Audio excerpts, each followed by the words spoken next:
Mithal खानारो case मुंहं वाले करे वॾी ग़लती कई। कातिल सरेआम घुमंदा वतन था ऐं निंड पिया आहियो। सर अहिड़ी ॻाल्हि न आहे, असुल कातिल ॻोठ छॾे फरार थी विया।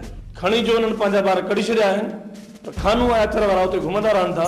जेकॾहिं हिकु हफ़्ते अंदरि उन्हनि कातिलनि खे गिरफ़्तार न कई, ही केस अव्हां खां वापसि वरितो वेंदो ऐं उन सां गॾु तव्हां जी बदिली बि कराई वेंदी।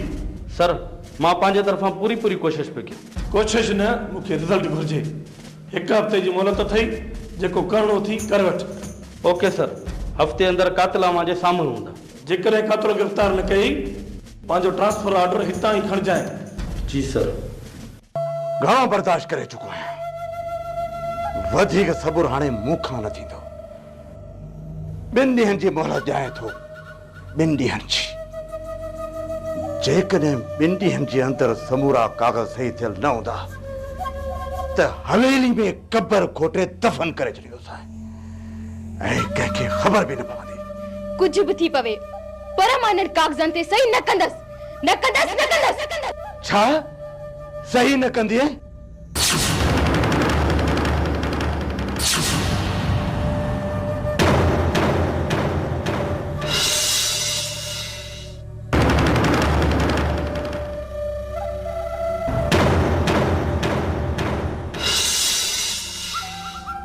ये मिल्कियत मुझे भाव जी आ, तुझे भाव या पी जी नाहे। ॾिसां की नथी लिखी ॾेई। मुंहिंजी हयातीअ में तुंहिंजो इहो ख़्वाब कॾहिं पूरो कोन थींदो। मां ख़्वाब न आहियां ॾिसंदो, ख़्वाबनि खे हक़ीक़त जो रूप ॾियणु मूंखे चङी तरह ईंदो आहे। इन्हीअ करे चवां थो, ज़िद छॾे अकुल खां कमु वठ। छो थी पाण खे सूरनि में विझणु चाहीं? जे हवेली में ख़ुशि रहणो अथई त पोइ मुंहिंजे हुक्मनि जी तोखे पासदारी करणी पवंदी। मां तुंहिंजी पानीअ कनीज़ न आहियां। बस ज़बान मूं हिकिड़ो लफ़्ज़ बि कढियो थी त ज़बान कटे छॾींदुसि। ये ख़ैरा वारियूं पटियूं मूंखे न पढ़ाए, किथे दफ़न न करे छॾाए। पाण खां कमज़ोर थी त सभु को ज़ुल्म करे थो। मां ज़ुल्म करणु नथो चाहियां, पर तूं मूंखे ज़ुल्म करण ते मजबूर पई करे।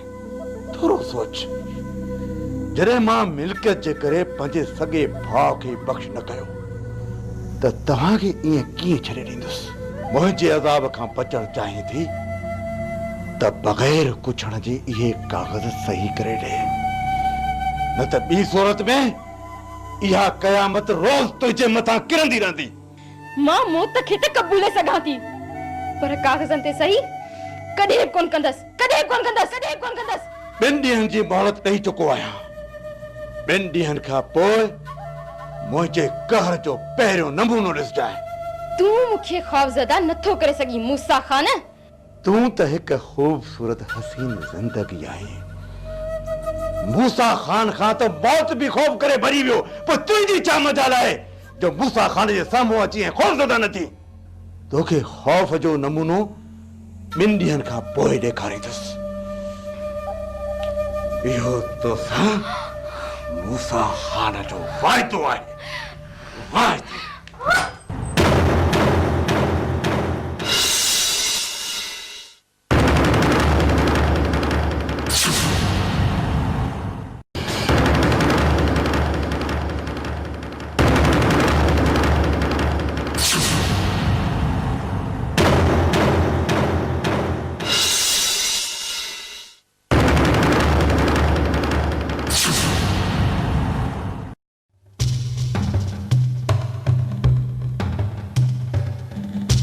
काले पुत्र बाबा के घणा ॾींहं थी विया आहिनि, खुटको थी पियो आहे।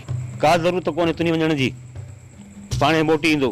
अदा खे खणी छॾ, खानू खे चई अचां थो पंहिंजे छोकर सां मिली वञे।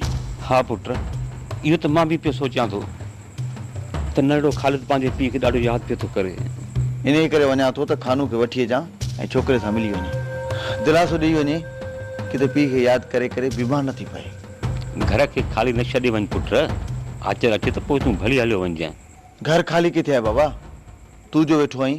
पुत्र, मुंहिंजे हुअण ऐं न हुअण सां को बि फ़र्क़ु कोन थो पवे। चवे बाबा जाई तो मां न सॼण खे आसरो न दुश्मन खे भउ। सभु ख़बर बि अथई, कोई बि वञी थो। बाबा हिते का बि दुश्मनी कोन्हे, पोइ ख़ौफ़ छा जो? पुत्र सम्झण जी कर, इत्फाक़ खुशी न आहे ईंदो। कुझु बि कोन थींदो, लट खणी दर ते वेही रहिजांइ, कंहिंखे ताक़त कोन थींदी खड़ टपण जी। मां त खणी दर ते वेठो हूंदुसि, पर तुंहिंजो वञणु लाज़मी न आहे पुट। दादा चाचा खे छॾनि त बाबा खे वठी अचे। पुट तुंहिंजे न चाचा खे इजाज़त मिली त मोटण जो न थई। चाचा जल्द मोटी ईंदे न। वाइदो चाचा, जल्द मोटी ईंदुसि। पर बाबा खे वठी अचिजांइ। तुंहिंजे बाबा खे वठी ईंदुसि। ठीकु आहे पुट वञ, पर मोटण जी कजांइ।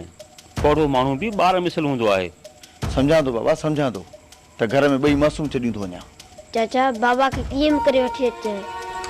पुट चयुमि न, तुंहिंजे पीउ खे ज़रूरु वठी ईंदुसि।